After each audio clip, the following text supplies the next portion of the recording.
Ron, looks great, dog. We're live, brother. Good morning. Good. Good morning. Good morning. We are live. I am done. I'm not. Let's. What is it? You said it yesterday. Something about being paralyzed. Yeah, perfection paralysis. We did a whole video on it. You need to watch the video.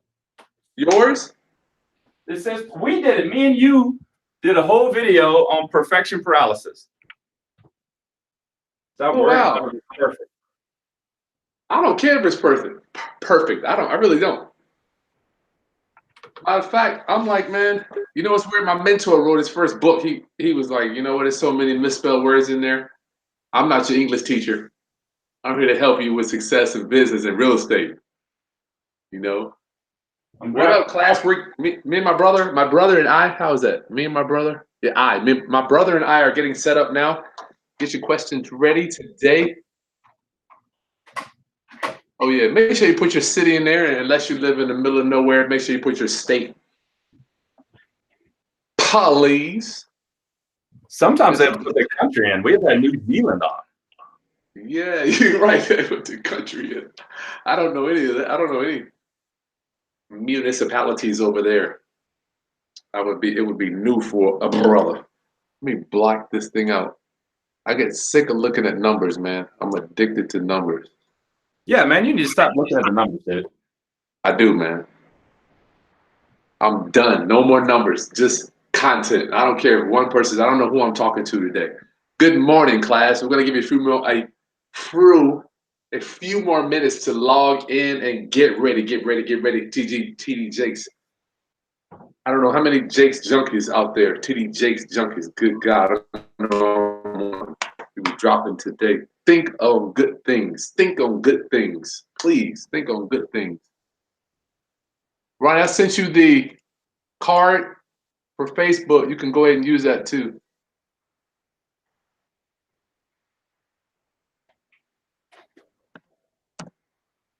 You sent me the one that says we're live now? Yeah. Okay, let me go turn it on.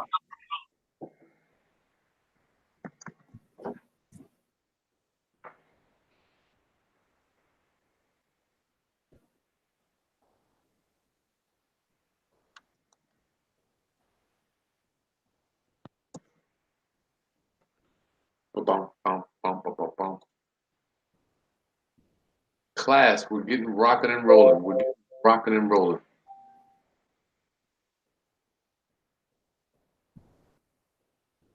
Well, Chris? Huh? The one that you sent is not a shareable link. I can't share it. Let me go to Facebook and tag you in it. Cool. Man, for some reason, sometimes these cards work and sometimes they don't, Ronnie. I don't know why. You have that same issue on your end, on your cards?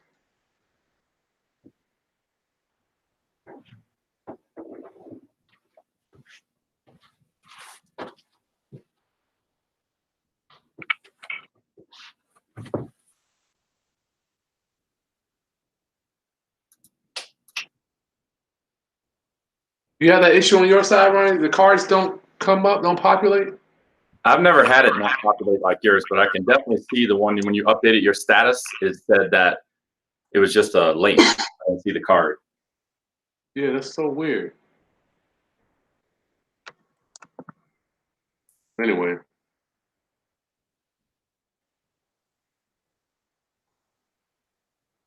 Now I can't even, now it's there, it won't let me share it. Like the share button is not lighting up. You know what I can do is just, let me look at the status and just share it. I'll click the link. Uh-oh, there's gonna be a lot of feedback. We'll get ready, man. One more minute, we'll get rocking and rolling. And just share it. I'll click the link. Yeah. It's okay, man. Yeah, we're good. It ain't gotta be perfect, though.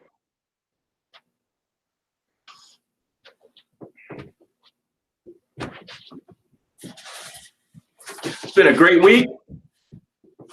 We made it to Friday. We made it, right? Yes, sir. Okay, class, let's get rolling here. Please log in. Let us know where you're coming, where you're chiming in at. What up, Chris, Ross? Hey, good morning, good morning, good morning, good morning. Get ready, get ready, get ready, get ready. Class, good morning, good morning, good morning, good afternoon, good evening, wherever you're at in the world.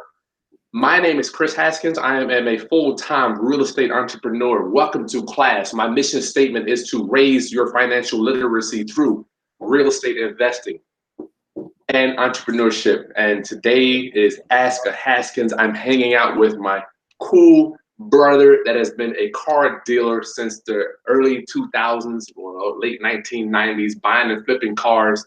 Mac Daddy Entrepreneur in Colorado Springs. What up, dog? What's up, Chris? How you doing, class? I'm here again with my baby brother, and thank you for letting me learn from you, Chris, and your 15 plus years of real estate guruism. I love it. I'm learning just like I'm in the class, but I get to speak in the class. I love it. It is cool, man. It is cool. And same with you. Matter of fact, these points that you talked about last night, I like the way you quantified them because for some reason we have Eben Pagan calls it our chimpanzee brain, where if we think on one thing, we want to go for that thing. It's almost like counterintuitive what we're talking about today. When we want to make money, you got to back up. Absolutely. You know, we are all drawn into doing the things we learned as kids, what we were taught from other people, and those things just seem to stick with us and just get buried in our brains. It's hard to just keep your mind open to new possibilities. And I would like to preface this like, Chris and I do not have all the answers. These are just the answers that have worked for us for over 20 years. Sometimes you will find that you will question us, and it's like, okay, we need to keep an open mind to look at your ideas. So open class. I like that, Ron. Yep. Humility, humility. Looking, Socrates says, what did he say? The only thing that I know is that I know nothing. The only thing Or that our dad, Ron Sr., who says there's one way to do it, his way. In class, I tell you what, man, you got to get rid of that mentality of there's one way to do it. You just can't live your life that way. You got to always, even if you think it's the wrong way, you got to take a look at it and go, all right, is this right for me or wrong for me? Or is there another or better way to do something, right? It's always a better way to do something. That's right. Before we get rolling, class, make sure you please subscribe to my channel and my brother's channel. Like the content so we can get optimization and share our content with the universe. And please comment in the chat and comment in the section below so we know exactly what it is the hell you guys want to know about. Or like my brother likes to put it, please like the content to let people know we're not whack. That is true. You don't want to be whack. All right. So today's class is going to be the four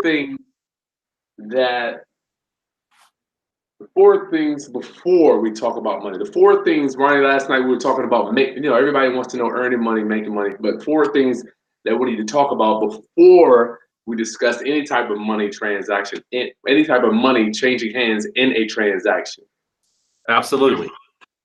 And the first one we had was you got it right there, well, go ahead with your thing there, then I'll bring up, well, you know what, let me go with my notes here. The first one we had was service, Ronnie. Service. Absolutely. Why the hell do I care about service? I want to go in, I want to do the deal, I want to sell the car, I want to sell the product, I want to provide the service, I want my money, and I'm going down the street. Why do I care about the service before the money? Well, let's start this class by telling people what we think value is. Value is not just the cheapest price, the quickest delivery, taking the information from the guru. Value is a 3 to 4-legged stool that is set down. Value sits on top of the stool. If you take one piece out like service, expertise, selection, the stool falls over. And like Chris said earlier, we are conditioned to think that value is just a cheap price. And what are we missing out on? So let's start by the definition of value to us, right, Chris?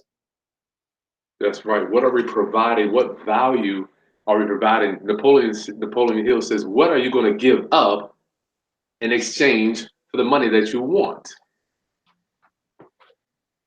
Yes, absolutely. So would you like to start off with what you think it is and value to you in your particular real estate world, or you want me to start with the car world? Yeah, go ahead and crank it out. Hit it. All right. So if you guys can see this, put it in the comments box if you're having problems, and Chris can write it out because I can't reach my computer. But selection, when we have that stool of value, we have selection, convenience, expertise, and service. And we need to be able to receive all of these things so that we can get a real value for our dollars that we're paying. And so when I'm dealing with my customers, Chris, I like to provide all four of these things. And as you can see, price isn't even on the board. No, I don't even see it there. Where in the hell is it? I feel like the money is this nebulous thing that doesn't even exist. Like, is that all wrapped up in a dollar or something?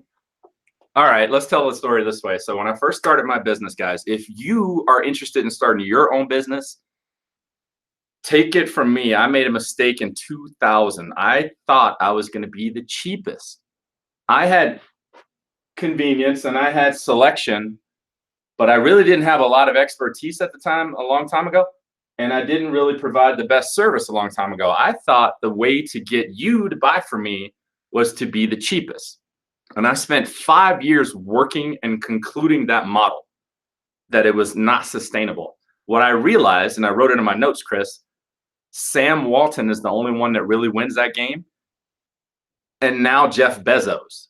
So you got the owner of Walmart, the owner of Amazon. They dominate the cheap price world. Dominate it, hands down. And you can't beat them, Ronnie. My mentor says you can't out Amazon. So think about it, class. If you can't out Amazon, and you want to provide a service or a product, what are you going to hang your hat on? Now, don't get me wrong. If you're in this class today and you have $20 billion, there is a solution for you to out cheap Amazon and whatnot. And 20 billion might not get it done.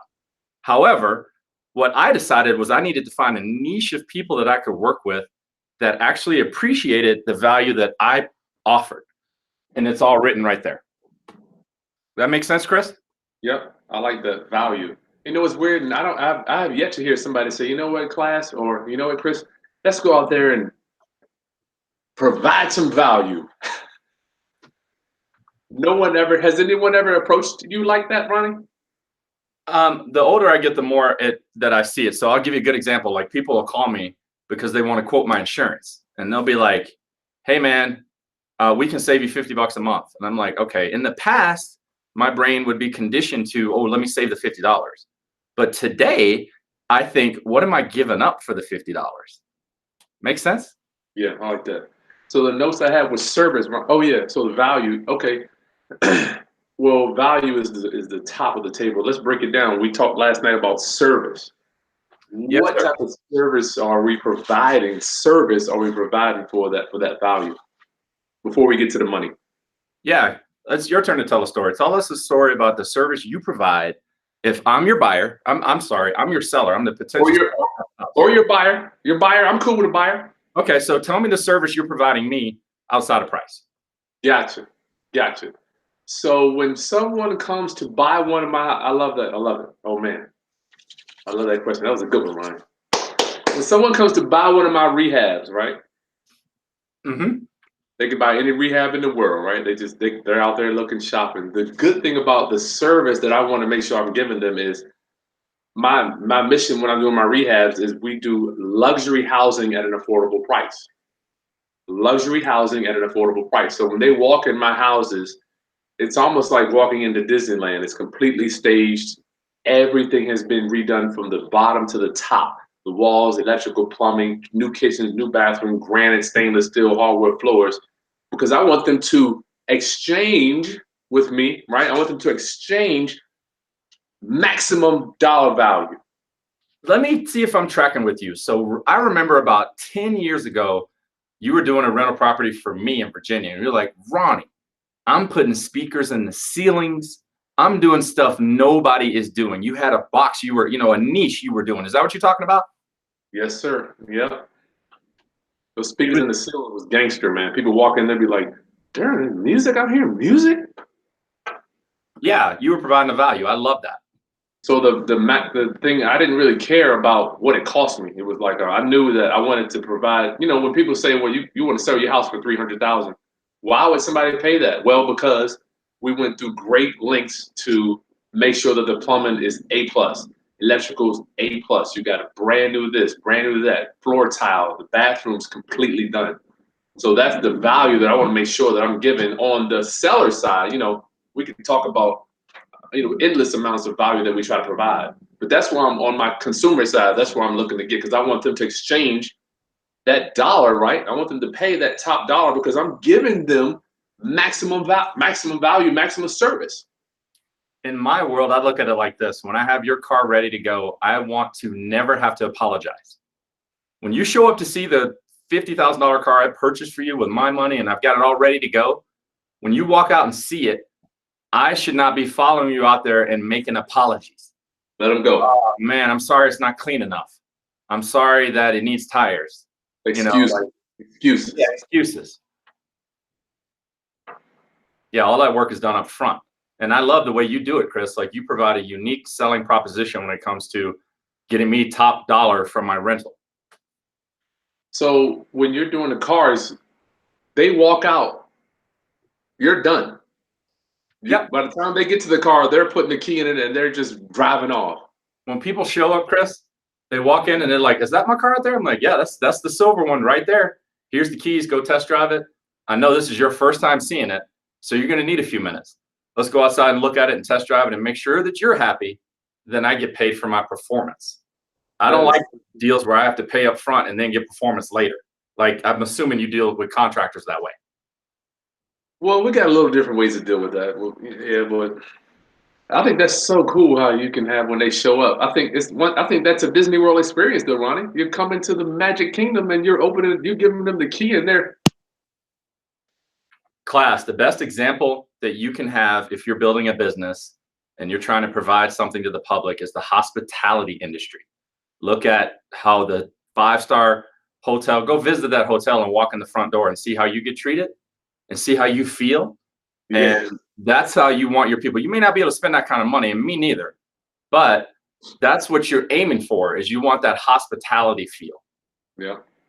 Cool, man. Okay. Yeah, same thing for me. When somebody walks in one of my houses, I'm not even there, Ronnie. Matter of fact, I'm not even selling it. The realtor is selling it, right? Okay. The realtor, yeah, we don't deal with realtors. The realtor is selling it for me when they get there. And they're just, man, I'm telling you, brother, sometimes we list the house that's sold in 3 days. Matter of fact, sometimes we'll have 3 or 4 offers on the house within 3 days, Ronnie. It's really cool. That's amazing. Wow. All right, let's move on, brother. So service was the first one. So the next one I had here was, you got it there too. Oh, wrong notes. Notes everywhere. Convenience, Ronnie. Convenience. Yes. How do you offer convenience for your clients? So I'll give you a good example. I have a real recent story from a customer of mine. He's a very busy person, works constant hours, and loves the convenience that I deliver to him. I can show up at his office and appraise his trade-in. I can have everything ready for him to pick up his $60,000 car while he stays at work doing what he's supposed to be doing, which is making money. I offer that type of convenience for him. He doesn't go dealer to dealer to dealer and looking at cars, and because his time is worth like $800 an hour. So basically, not only am I'm giving him a lot of money because he quantifies his time. Well, I offer that convenience to him. So he can come to you. He knows you're going to give him whatever the dollar amount is going to be reasonable with in your world. Yeah. So just to make it clear to people, we do talk price. I give you a price. I gave him a price before we purchased the car, but it was like the last thing on the table. I'm like, okay, by the way, here's the price of the car, and I'll have it in my office at 2:00. Wow. He's like, man, I don't have to go to the dealer, and he's like, that's a fair price. When do I pick it up? I'm like, 2:00. So that is so cool. I like that convenience. So we need our viewers think about what type of convenience you can offer the marketplace. Is that what you're saying? Absolutely, man. You know, when you're building value, you know, it's like sales 101. When you're building value of yourself, you're selling stuff to somebody, you have to show me what type of value I'm getting. And I like seeing those little check boxes. You know, it's like, oh, wow, if I purchase today through Amazon or whatever, I also get 500 cash back, you know, or whatever the case may be. You know what I mean? So Yes. you have to do that whether you're selling houses, cars, whatever you're doing. Yeah. Toothpaste, toilet paper, bricks, anything. You Yeah. know what? I remember it's crazy, man. It doesn't take much to be convenient for people, right? I mean, you can just go a little above and beyond. You have to put yourself in the back seat. You know, we all like, I think that a big mistake that business owners and entrepreneurs get is I'm the boss, you know, I'm making the decisions. But what really is going on is you have hundreds of bosses. Yeah. I work for myself, meaning I work for hundreds of people and they are all my bosses, and each one of those bosses is different. And so I have to put on different hats to serve them and be convenient for them. That's how it works. You know what's weird? I'm just learning. Matter of fact, I'm doing a video today on humility. Humility. Having a low view of yourself, not thinking less of yourself, but thinking of yourself less. So I'm gonna do that today, man. Humility. Thank you for that one. So in my sense, and we'll move on convenience. When people send me their house, the first thing I want to know is what works for you. In an ideal world, I always ask them, in an ideal world inside your head, how would you like for this thing to play out? How would you like for it to play out? And they tell me A, B, C, and D. I'm like, okay, let's do it. But usually they don't really know, so we have to walk them down. But yes, I want it to be as convenient for you. That's why being an investor is so cool, because we don't have to go get a loan. We don't have to turn in tax returns to a lender. We don't have to even have a credit score or even a pulse, because we have set aside financing to buy houses at any time, any day of the week.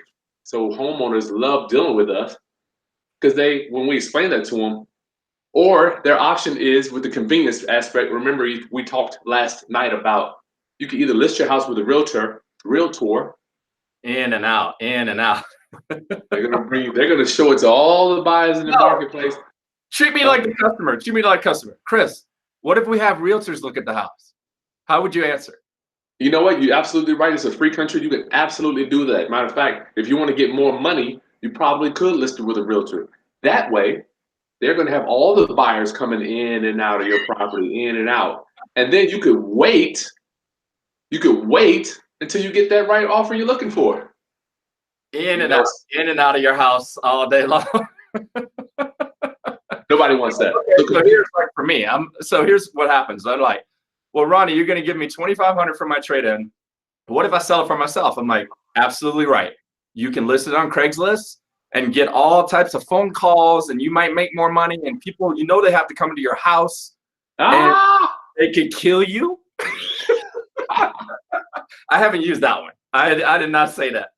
But it's like they start going, oh my goodness, I do not want people coming to my house. I'm like, all right, what do you want to do? You want to trade it in or what? You know? So you're almost in essence encouraging. You're like, I love it. I love deflecting. I'm like, listen, don't give me no more. I don't need any more houses. Yeah. I'm good. You keep it trading. That's fine. I don't need any more cars, right? You're like, dude, I've seen a million cars. Right. Exactly. So it's like the more you deflect, it gets stuck to you, brother. It gets stuck to you. You know what, though? I would like to point out to the class, like, it's not manipulation. I think that the confidence that Chris has and me is like, I'm confident about it. I know I've given you a good number on your house or your car. So if you choose to do it your way, people are going to be going in and out of your house. People are going to be calling you. It's funny, but it's true. And I'm not trying to manipulate them. I'm just pointing out that, hey, I'm trained to get these phone calls. I've got people calling me for cars all the time. Chris knows what he's doing to get rid of your house. So if you want to do it on your own, go ahead. That leads us a good segue into the next one, which was expertise, Ronnie. Yes, sir. Another leg you got there was expertise. Okay, so I'll give you a story about how my expertise is important and why my clients find it so valuable. Just yesterday, I had a lady, I posted it on Facebook, Chris. She picked up a brand new Mazda CX-5 for me. I saw that. Yeah, okay. And right before I got that car, I called the manufacturer rep and I was like, okay, what type of rebates you got coming out? It's the end of the month. He's like, oh yeah, we got another $500. I'm like, oh great, let's pass that on to the customer. She didn't even know that they had a rebate available. I've got expertise for that. Wow. That's what people pay me to do, is make sure I'm taking care of them and getting them the best value for their dollar.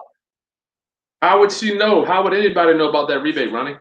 I mean, you know, there's people out there that do all kinds of research and find everything, but for the majority of us, we don't have access to that information on a daily basis. I don't. And so dealers can hide that information from people and receive that profit.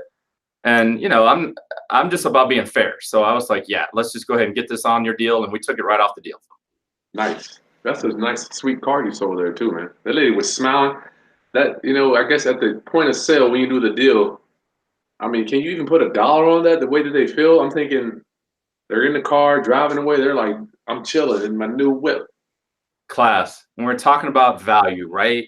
In your lives, you have to understand that a good deal is a state of mind. It has very little to do with the actual dollar amount. If you live your entire life trying to get the cheapest dollar amount, you're going to miss out on so many other opportunities. You could spend X dollars with John, and then John introduced you to 5 more people because you paid $5 more through John. But now you're going to go make more money because other people want to work with you. If you're always doing it the cheap way, then you're going to keep attracting that type of energy into your life. You know, I tell a lot of my wholesalers too, like that people that they just wholesale contracts. The more you get, more you wholesale, the more you do it, you're attracting no money down deals. And you don't win the game by selling everything. You can't win Monopoly like that. Correct. All right. So our next one and last one before the money was oh no, 2 more. Expertise, Ronnie. Or did we already do that one? We just did expertise. I think I wrote down some different ones. They were like specific to my industry. We can do well. I just was from. No, it's the most important one, timing. Timing, yeah. Or what's your value? What's your time worth? You know, it kind of wraps into convenience and whatnot, but timing. So I can do one of mine with timing. Yeah, tell us a story on how you saved me some time. I mean, like, I already know, but tell us one of your stories that I don't know about, how you added value to somebody's life because of timing. Timing, yeah. Timing is like it's one of the pillars of adding value. So if somebody wants to sell me their house, like I just give you an example. Yeah, the money, dude, is so irrelevant. I just can't even stress enough. Most people selling their house, they're either moving somewhere or they've got some type of deadline that they need to be somewhere. So using a realtor and having the buyers coming in and out, you don't know what type of buyer is going to buy that. They may have to sell their previous house. And being an investor, one of the things home investors talk about, you got to find the timeline. Ms. Smith, when do you want to have this deal closed out by? 30 days, 3 months? What works best for you? Fantastic. And so you deliver on that. You find out the timeline, and then what do? You backtrack from that and figure out exactly how you're going to deliver in that time frame? Well, we've already got the financing set up. You know, we've got our private investors ready to close on a deal at any day of the week, you know. So as opposed to dealing with, let's just say somebody getting a loan, Ronnie. For instance, the typical house buyer goes to get a loan. Rashida, oh my goodness, we got to stop the class for Rashida's question here. Let me finish my point. Rashida, thank you. Me and my brother, we're working today. Thank you, Rashida. The typical home owner is going to get a loan, right? Yeah. Rashida, thank you. So everybody knows what happens with loans. It gets dragged out. It's at least 30 days. Yeah, 30 to 60 days to get a loan. When you're dealing with a real estate investor like me, you pick the date as opposed to the buyer telling me when I'm going to buy it. You tell me when to close. Wow. What do I sign? Could you, so it's almost like it doesn't even exist in their mind. So when a lot of times, Ron, they're shocked. They're like, you mean I can pick the date when you want to? I'm like, yeah, you just tell me when you want to do it. Write it down. So timing gives you more added value to the transaction. Go. That's fantastic. I mean, I think in my world, so if we're talking about timing, we have people that'll get into a car accident and they share that information with me up front. They're like, okay. And I immediately, I'm like, okay, how long do you have a rental car for? Oh, I don't know. I'm like, well, get your agent on the phone. So they'll talk to their agent. Usually it's 7 days. It's like that movie, The Ring. 7 days. Like, you've been driving this car for 5 years and they're like, you got 7 days to get another one. It's like, oh my goodness. So I have to take that in consideration and provide the timing value for them. Like, hey, I'll have your car in 3 days or whatever the case may be. So, but that is definitely paramount when it comes to people's lives, is adding value to their time. Time you can make. You know what? As you matriculate, thank you, Hampton University. When did you come to the understanding, Ronnie, where you can always make more money or earn, but you can't make more time? When did that hit you? I'm sure, no doubt, as all entrepreneurs, you get hit. This is more like an entrepreneur question. So, like, I would say about the time Jude was born, because you start realizing things are more important than money. Up until I had kids, it was like money, money, money, money, money. And then you have a kid and you're like, man, I want to be at the soccer game today. So you just start realizing that your time is super valuable and it's very, very finite. Yes, sir. Very finite. Okay, that was the cool one, Ronnie. So we covered the four things that we deal with, or 4 things we got to cover before money: service, convenience, expertise, and timing. Yes, and sir. Time with you, huh? I said, yes, sir. So with yours too, Ronnie, it's like people regarding the timing, they don't want to deal with it. They want to give you $1, get the car, and they're gone, right? That's what it is. They spend 1 hour with me. They come in for a half hour. I take over. They go back to work, and then they come back and pick the car up in a half hour, like a week later. So it's not a big deal. That's stupid, man. It's not stupid. This happens every day. I'm just saying, in a world where everybody's used to this all day, on a computer all day, every day, I can just go write a check, knowing that the value that you're giving them is going to be fair, as opposed to, I just like people go to the dealer, they're just always haggling over numbers and stuff. Well, class, you should also realize that you have to earn that trust. It's through these things. Earn the trust through these things, Ronnie? Absolutely. By delivering on them consistently, then people start to realize, the word gets out on the street that you do deliver this value. Then people will start to see that value in you and want to spend money with you to receive that value. You can't just put a flag out and go, I got all the value, come buy from me. I mean, you can, but you also have to deliver consistently. Those 4. Great. Okay, Ronnie, we got 30 minutes in. Let's go ahead and get to some questions, brother, and then gotta go make some money for the day. Rashida, thank you. I can't believe Rashida, that is a love offering. I guess you heard my prayer. We're out here working for free. Julius, what's up? Chris, Celeste, hey, Joseph. What up, brother? Peter Duncan. Tacoma, Washington, Seattle. I know you got some high values up there, brother. Jason Smith wants to know, hey, what's good, hard workers? This is Jason. Still looking for, copy of my book. Did you buy the book? Jason, if you bought it, I might have sent it to your spam. I'm still getting up on my technology, so just check your spam. If not, send me another email. I'm going to put my email address in here, please. If anybody got a product they need that hadn't got yet. Ronnie. Yes, sir. Give me your email so I can put it down here too. Ronnie@RonnieHaskins.com. Was that going to work? I don't think so. Don't you have a Gmail, or you don't want that one out? Nah, that's my private email. I mean, I don't check it. Okay, all right. I'll put that one in there too.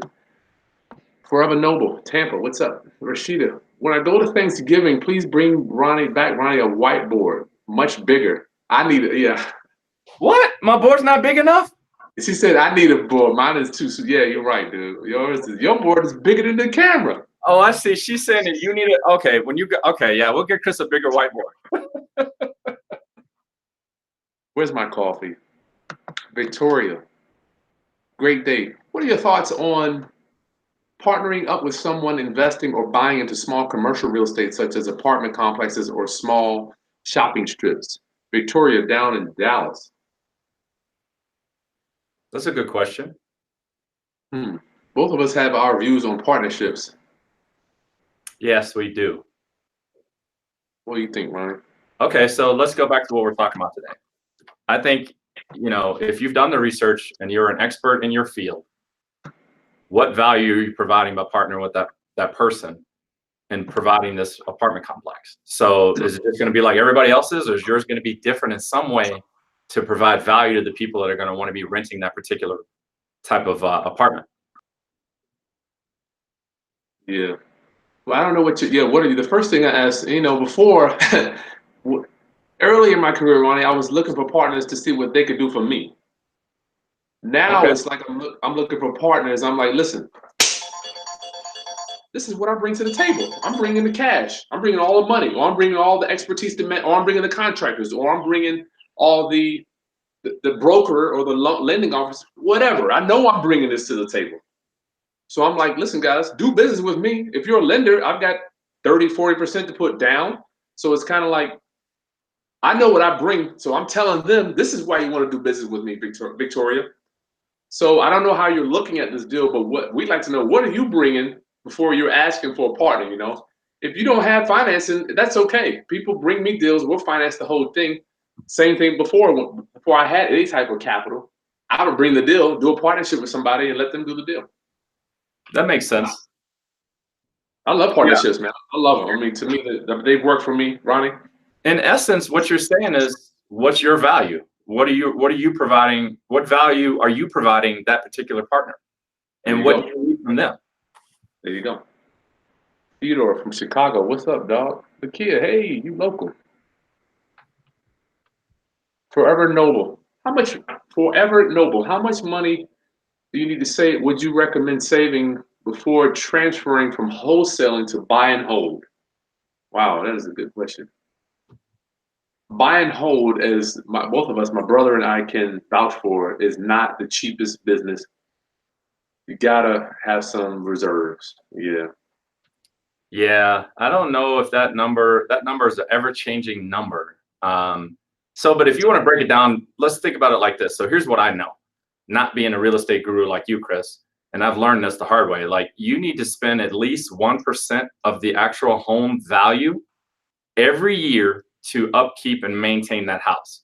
Maintenance. Or eventually you're going to get hit with a $10,000 bill because of carpet, furnace, roof, whatever the case may be. So I would say, if you're keeping 3 houses that are 300,000, then do the math. That's 900,000 times 1%. You would at least need that type of reserve ready to go at all times to do repairs and reconditioning of the house. Yeah, that is a good point to start from, Ronnie. I mean, we always just say 10% of the rent, so just take 10% of the rent, which works out to be the same thing. But Forever Noble, I don't want you to live like my brother and I do have rental properties, but I live in a different world where we do owner financing or tenant lease options where the tenant is responsible.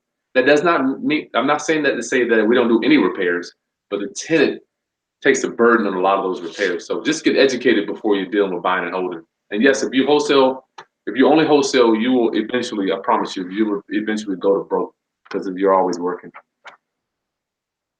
Hey, Busy Diva from Houston. Ronnie Haskins. Okay, it showed up. Hey, Kevin. Peter, seller acquired a property via quitclaim deed. Oh, Lord. Quitclaim deed.